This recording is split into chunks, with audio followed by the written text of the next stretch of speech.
这边我稍微补充一下，刚才我们打一个加总呢，它后面就啪就全部出来了哈。这个事实上一般来讲是做不到的，因为它里面已经有设定的一些东西，就是设定。刚才有没有各位发觉我们加总的时候不是有那个什么小老鼠啊，那表格，然后什么小老鼠那等等的东西，各位先不要管那个东西，基本上它动作是不会啪全部下来的，基本上是你设了一个之后，你后面的要再继续这样子下拉下来才行的。OK 哈，所以我就说这个表格是课本上的范例，就是上学期有给我们旧生的这些书的里面的那个光碟片，它是在第7章的延伸练习里头有的。好，各位有兴趣可以再去翻看看。那这边我再给各位看哦，平均出来之后，这里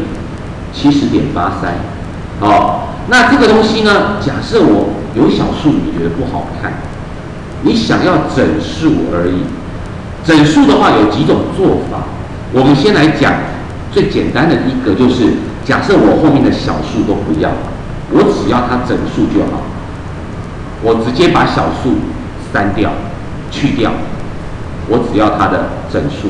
这样怎么做呢？我只要用这一格，我这边我在这边打一个范例给各位看，比如说呢，它的公式是等于 int， 就 int 这么简单，然后刮弧，比如说我里面的数值是19.21，好，你看我用19.21，然后我按 enter， 这一格就会变19。啊，那我今天再换一下，比如说19点超过5以上，比如说68，也是一样，直接把小数砍掉，答案是19。所以呢，你这里面除了可以直接放数字之外，也可以放某一个储存格。那现在呢，我就希望这一格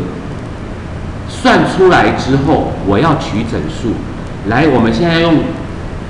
要进阶一点，函数包函数，你就当成这是刚才那个什么19.68什么那个数值，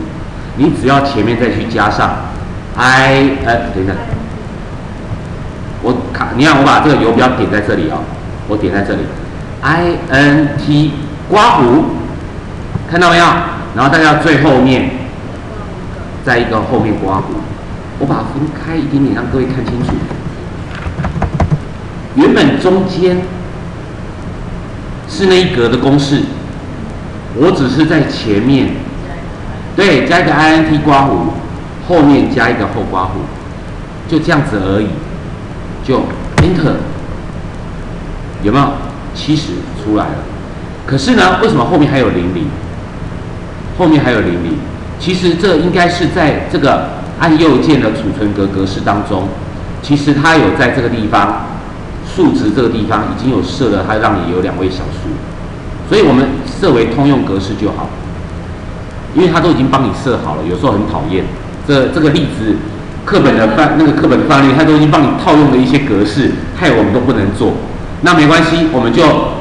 各位如果刚才有2个00，你还可以接受的话，没关系，你就接受00。好，那但是如果你觉得看那个00很不爽的话，那你就是把它选起来，按右键。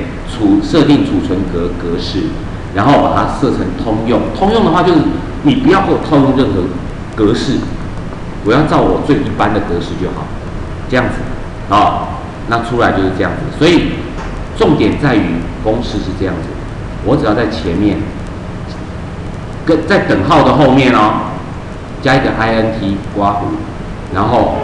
后面再加一个后刮弧。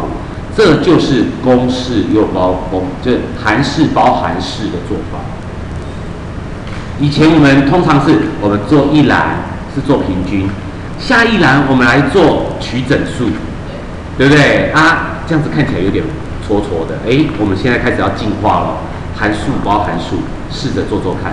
那我也把公式再把它加在这里，好，给各位看。好，各位可以做看。好，我先把它加好了，因为现在有在录影，我就顺便把它加好给各位看。